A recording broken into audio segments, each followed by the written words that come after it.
Chem 2410 Engineering Materials Tutorial 1 Atomic Structures and Bondings.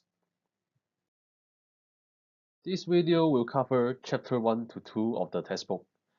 And if you have learned DSC level Chem before, apart from atomic orbital, this tutorial will be easy and I think it is nearly a revision for you. Tutorial 1 Part 1 Atoms and Atomic Orbitals. An atom is the smallest constituent unit of ordinary matter that has the properties of a chemical element. Therefore, chemical properties of a material are closely related to the constituent atoms of that particular materials. This basically means that if you try to divide a piece of material into its smallest part, in which the smaller parts still has the same chemical property with the whole material, the smallest part or the smallest unit, which we will call it the atom.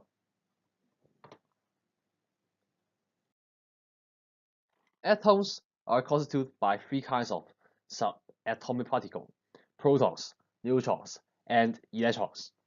Protons, its symbol is here, have a positive electron charge. Electrons, the symbol is here, have a negative electric charge. Neutrons has a symbol of N, are without any net electric charges. And the amount of charge of an electron will be equal to that of a proton, but their signs are different. For protons, it is positive. For electrons, they are negative. But the amount, the magnitude of charges is the same. The nucleus, which is the central part of an atom, are constituted by protons and neutrons only. The mass of atoms are determined mainly by protons and neutrons. It is because mass of electrons is very, very small when we compare the mass of electrons to protons and neutrons. And the mass of protons compared to the mass of neutrons, they are nearly the same. Our particular concern will be how electrons in atoms are arranged, and this will be discussed in later slides. Niels Bohr has proposed an atomic model which calls the Bohr model, which have the following assumption. The radius of the electron orbits are quantized. Quantized means that the numerical value of such radius can only be an integer multiple of some fundamental constants. And that means the electron orbit, the values for electron orbits are discrete, and which is not a continuous. And also that means the orbital energy of electrons can also be the integer multiple values of some fundamental constants. And Bohr's model has some advantages. For example, it can explain why hydrogen's emission spectrum are discrete. It is because, using this model, hydrogen's emission spectrum is produced by change of the orbits from one orbit to another orbit, from higher energy ones to lower energy ones, for example. And because the photon released is related to their orbital energy, their change in orbital energy of electrons, and because the orbital energy of electrons can only take several values, and that means the energy values for these photons can also only take several discrete values. and that explains why the hydrogen's emission electrons are discrete. However, there are some limitations in this model. First, Bohr model work poorly on atom other than hydrogen. And second, it cannot explain the bondings of atoms into molecules. And such limitation is mainly due to its half-classical properties. Classical here stands for classical mechanics in physics, and therefore such model is not correct in terms of describing the behavior of electron, and that's why later it is replaced by quantum mechanical model, which we use it today. Quantum mechanical model is the latest and the most advanced and accurate model we have for an atom, which incorporates the wave-particle duality of electrons. Such duality is mentioned in the quantum mechanics. Electrons exist like a standing waves around the nucleus, and otherwise, if we use classical mechanics, electrons will fall into nucleus and annihilate protons inside, and basically atoms cannot be formed. And due to using such wave properties of electrons, we cannot consider circular orbits, and there is no more circular orbits for electrons. And electrons now have electron clouds, which is a metaphor. But in other words, atomic orbitals, which is, you can consider it as a 3D shaped probability region or probability density in which you may find an electron, but not guarantee that you can find an electron there, which can be used, as I mentioned, to determine the probability of finding an electron in certain 3D regions in an atom. So basically, our 2D shaped orbits are changed to 3D shaped atomic orbitals, which describe the probability. And if you want a more accurate description, please take Chem 101, 1020, or Physics 3036 or 3037, and I will suggest you to take the Physics 3036 or 3037, which is the quantum mechanics. Atomic orbitals. Atomic orbitals are determined by three quantum numbers, n, l, m, and they must be integers. And each unique combinations of these three numbers constitutes an orbital.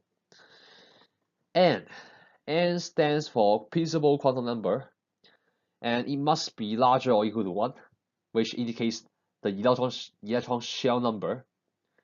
The value for L must be in between 0 and n-1, which is the angular quantum number, which represents the subshell designation.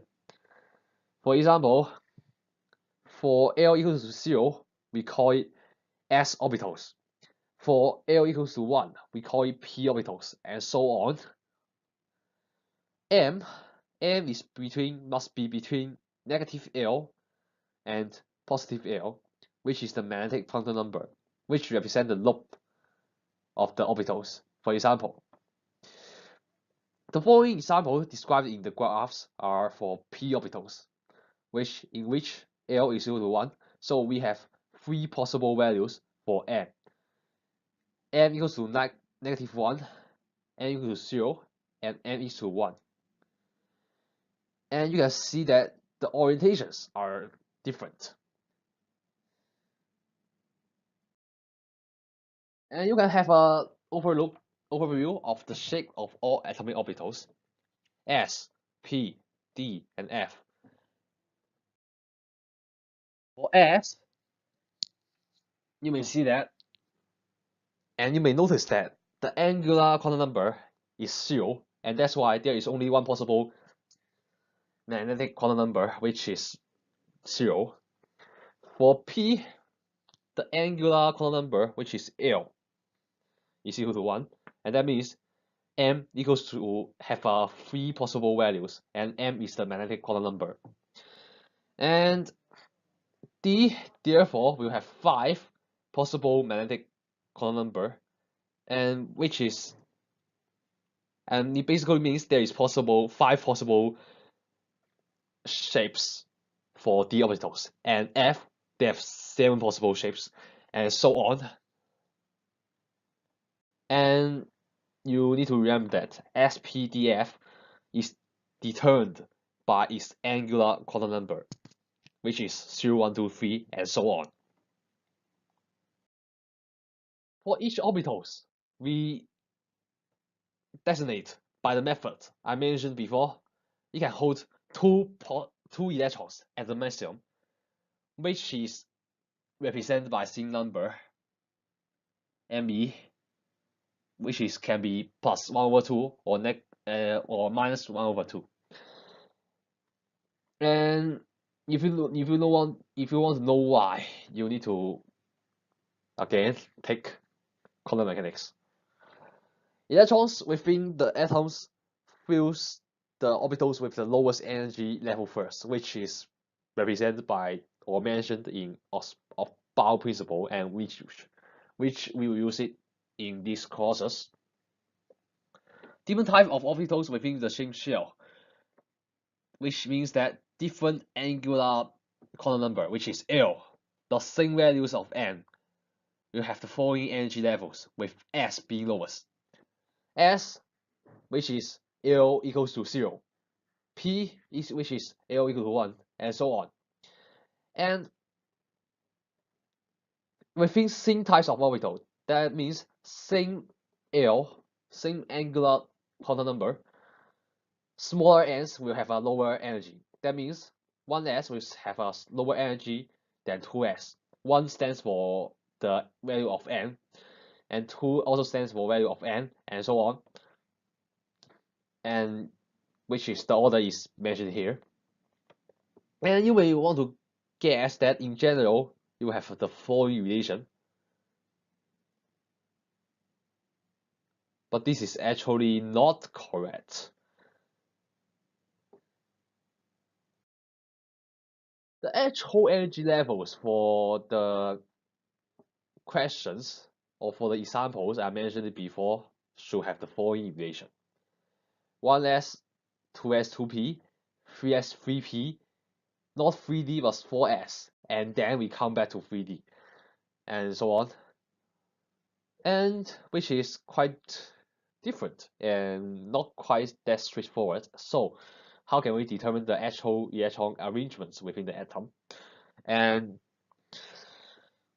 we have following ways. The first thing, we can consult a graph, and this is actually some graphs of showing the energy levels, and you can see that 3D is actually higher than 4S. You can see that, and that's why we have the following orders for 4S and 3D.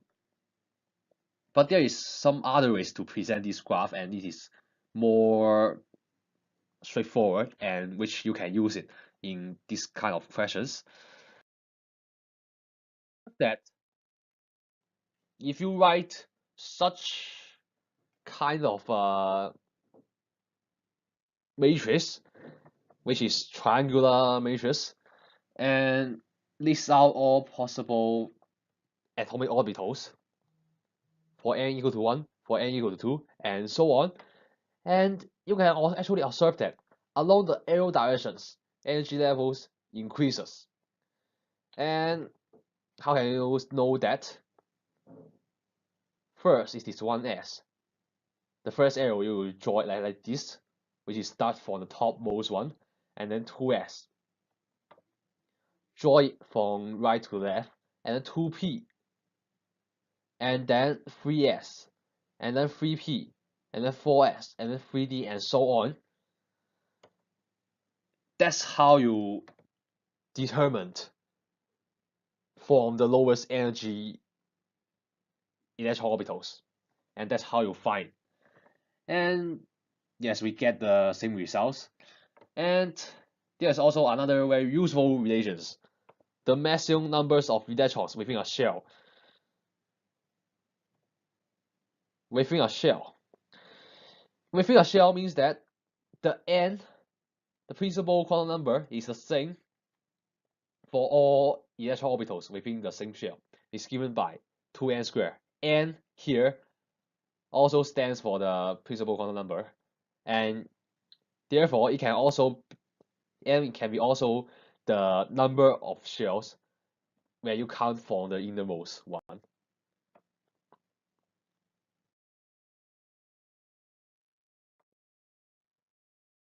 Do you still remember the conditions for number n, which is the magnetic quantum number, and the conditions for L, which is the angular quantum number, which is listed here if you forgot? For s orbitals stands for L equal to 0, and the possible n is basically n equal to 0 based on the relation I specified here. And that's why the maximum number of electrons in s kind of orbitals is only 2, because there is only one type, one possible combination, which is L equal to 0 and m equal to 0. For p orbitals, L equals to 1, and there is 3 possible choice of m, and therefore there is 3 possible choice of 3 distinct kind of p orbitals. And that's why the number of electrons in p orbitals, the maximum number of electrons, is equal to 6. And if you consider the number of n necessary, the smallest p orbitals is 2p actually, because if n equals to 1, n minus 1 is equal to 0, and that means the L cannot be 1 for n equal to 1, and therefore for L equal to 1, or for it to be ordered, n must be larger or equal to 2, and that's why the smallest p orbital is 2b, and that's why in n equals to 1 there is only one s and there is no one p, and also there is no one d and one f, following the same logic I will actually going to mention.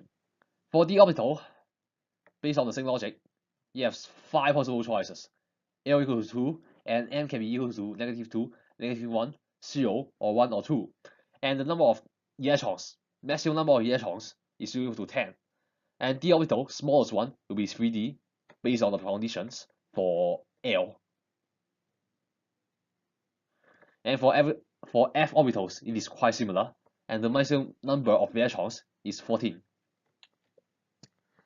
And if you still can't understand the derivation, you just need to render the red part, which is the maximum number of electrons which each orbitals can hold, and the smallest orbitals for which can be appears for a certain number of n. For example, the smallest p orbitals is 2p, the smallest d orbitals is 3d, and smallest f orbital is 4f. And I of which g orbitals, it is very similar. G orbitals is just stand for L equal to 4, and it is very rare for an atom to have an electron in G orbitals. Example: please write down the electron configurations for an atom having 45 electrons. First, write the matrix, or in other words, the array first. How to write it? In this direction, it is in terms of ascending n. In this direction, it is in terms of ascending L. L, basically, for different values of L, the type is different. L is equal to 0, the type is S, and so on. And you still remember the maximum number. The 2, 6, 10 stands for the maximum electron numbers which can be contained in this particular electron orbitals. And basically we just write it out all done, and it will like a triangular shape.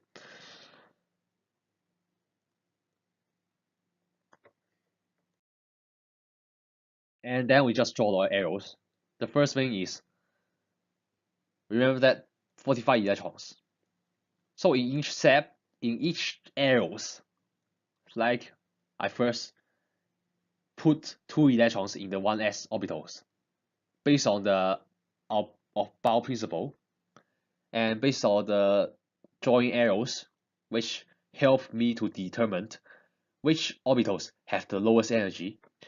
After electron is assigned to 1s, then 43 electron is left, and so on.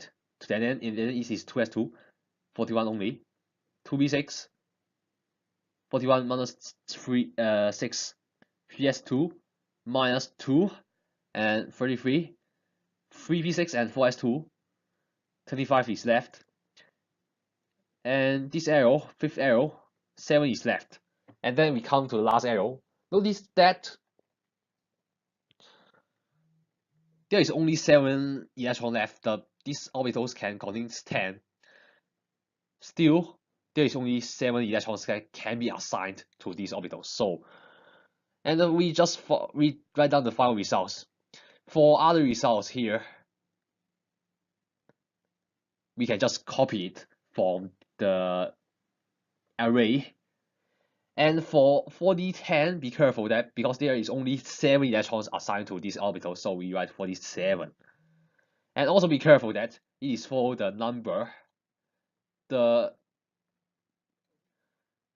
order for writing the result is following the shell number or the principal quantum number of these orbitals from 1 to 5, which is the ascending order.